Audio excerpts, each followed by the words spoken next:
Hey everybody, welcome back for Proverbs 26, verses 15 through 28. I'm glad you're here. Thanks for joining us today. If you've got any questions or comments, leave those in the comment section below. And likes, shares, and subscriptions are all appreciated. Lets me know you're out there and checking these out. And that is always a good thing. So let's go ahead and get started. So yesterday we finished up with verse 14.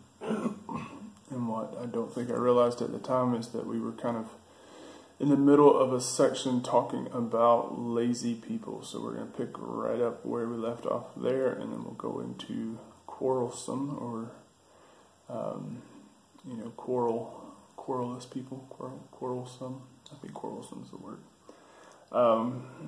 And so yesterday we finished up talking about in verse 13 and 14 about how the lazy tries to avoid work by making up or fabricating stories of danger and issues, and then how they are as mobile as a hinge as they turn over in their bed. And then verse 15 we pick up right where we left off there. Verse 15, the sluggard buries his hand in the dish, and it wears him out to bring it to his mouth. So we see again this lazy person is so lazy that it's hard for them to feed themselves. They get to the point to where they'll essentially start starving themselves because it's so much work to eat.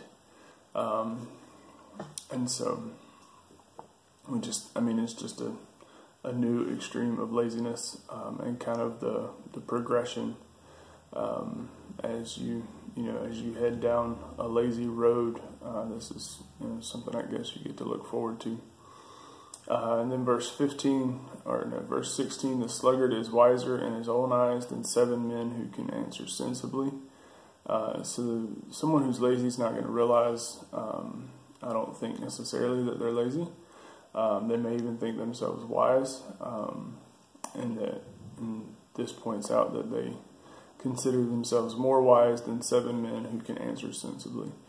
7 men who can provide a sensible answer. And so this laziness and foolishness in general is a disease that comes in and then infects, and it kind of takes over your perspective. So someone who's stuck in this mindset is going to tell you how they can't possibly work because, and they're going to have a list of excuses, and they're going to think that those are good excuses and reasons that they are not able to go to work, or not able to hold a job, or not able to find a job. And so they just get stuck in this mindset that kind of holds them there until they figure out how to get out, until someone figures out how to encourage them out of it, or whatever the case may be. So we're talking about, that kind of concludes where we're talking about laziness. And if this were a TV show or a movie, the music would change here because we go into a different subject altogether. And for the rest of pretty much for the rest of the chapter, we talk about quarrels and quarrelsome people. And so that's what we're going to jump into now with 17. Whoever meddles in a quarrel that is not his own is like one who takes a passing dog by the ears. We'll stop there for that for now. So jumping into a quarrel or a fight or a disagreement or even just a tense situation, jumping into one that you're not a part of, you don't know what's going on. I've had this situation before where I didn't know if the guys that I was talking with were joking and having a good time, or if they were actually upset about something. And jumping into a situation like that, Proverbs compares to taking a passing dog by the ears. So if you've got a dog that you know and you love and you can play with them, and you might be able to grab them by the ears and mess around or whatever, obviously not hurting anybody or anything. And so that may be, part of your kind of play or horseplay with a dog. But to reach out and grab a dog that you don't know that's just passing by the ears is obviously not an intelligent decision.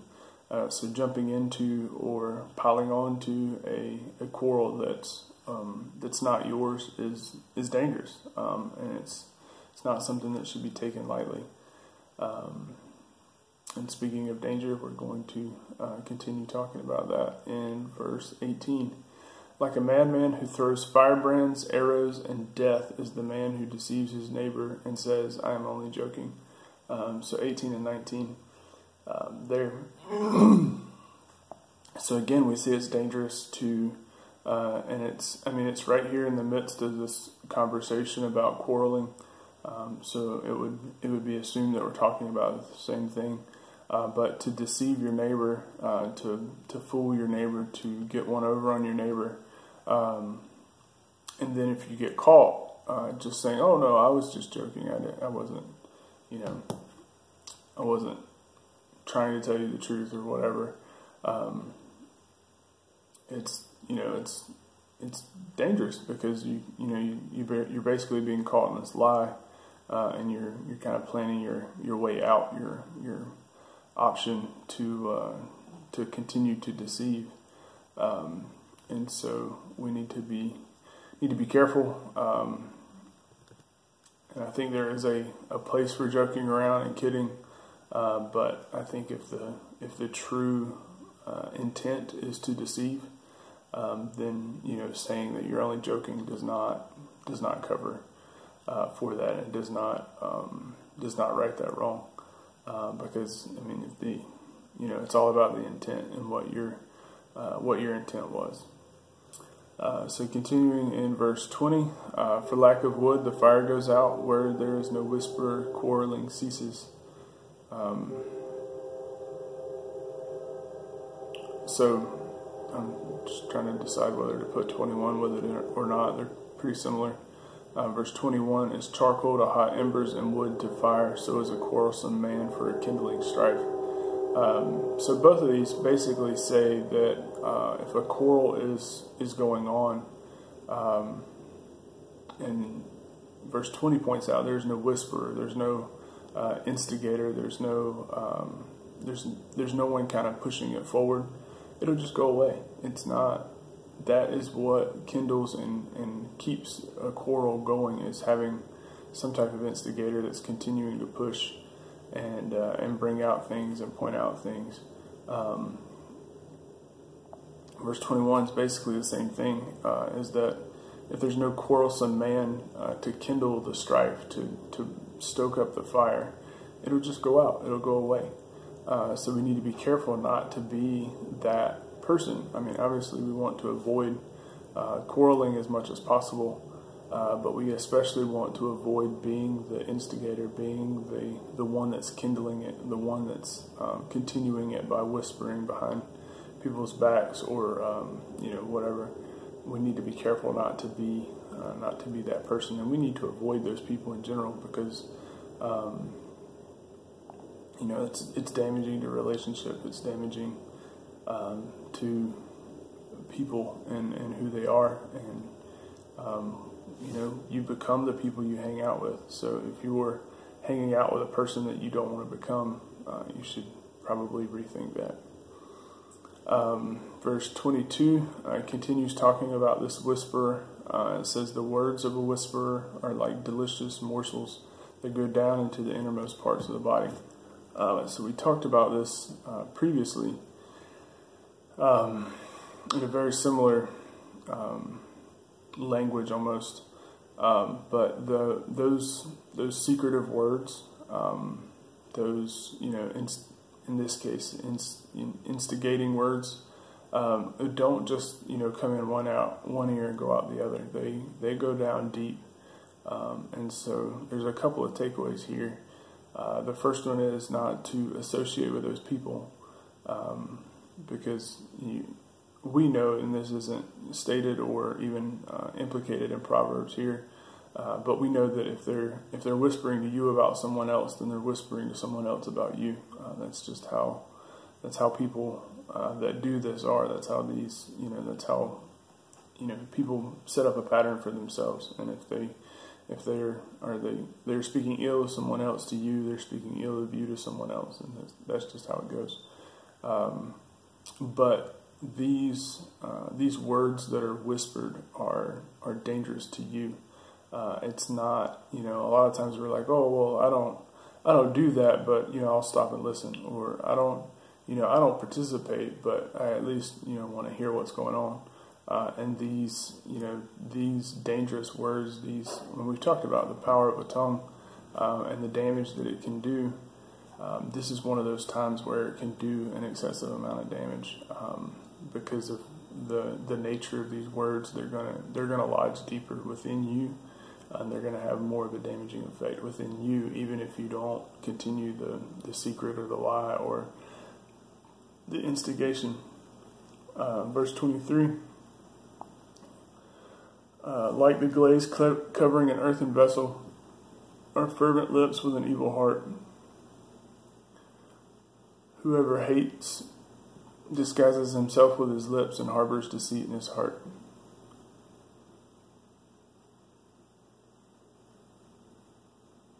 I'll go ahead and finish out this section. So I started with 23, and we'll go through 26. I'll start over at 23 so that it is continuous and hopefully makes some sense. Like the glaze covering an earthen vessel, are fervent lips with an evil heart. Whoever hates disguises himself with his lips and harbors deceit in his heart. When he speaks graciously, believe him not, for there are 7 abominations in his heart. For though his hatred be covered with deception, his wickedness will be exposed in the assembly. So sorry about that. I had written down that I wanted to get through that whole section at once, and then did not look at my notes. So we see it, the subject kind of changes a little bit here. We're not necessarily talking about quarrelsome and the whisperings of malicious people, but it just kind of morphs into this hatred, person that harbors hate, and what that looks like. So one who harbors hate, one who hates, disguises with his lips, but he harbors that deceit, that hatred in his heart. So that he may talk a good talk, but down inside, there's still that hatred, festering. And he may speak graciously, as it talks about in verse 25, but don't believe him. There are 7 abominations in his heart. We've talked about before, but the number 7 is the number of completions. So basically, his heart is full of abomination. There's no room for anything else because he has 7 abominations. He has the complete number of abominations in his heart. His heart is full of evil, even though he may speak a good game. And his hatred may be covered with deception, but eventually it will be exposed. Eventually it's going to come out, and we need to be careful not to be associated. Then verse 27 and 28, whoever digs a pit will fall into it, and a stone will come back on him who starts rolling it. A lying tongue hates its victims, and a flattering mouth works ruin. So we see if someone were to set a pit or some type of trap for someone else, they are likely to fall in it. And this is, this is kind of that's the irony, right? And so we need to be careful just not to be this person in general. Obviously, don't set traps for other people, and obviously this is not. We're not digging a pit to try to get back at someone, but we may be trying to put them in a bad situation at work, or we might be trying to back them into a corner in a different situation. And this is basically a promise saying that if you do that, you're going to end up falling in it yourself. You're going to end up, being exposed because of your hatred and your maliciousness. And then 28, finishing up, a lying tongue hates its victims, and a flattering mouth works ruins. So again, we see that lying and flattering are not, menial, non-important things. A lying tongue hates its victims. A lying tongue causes damage to its victims. And a flattering mouth, one that speaks nicely but untrue, it works ruin. It creates death and destruction. And we see this consistently throughout Proverbs, in that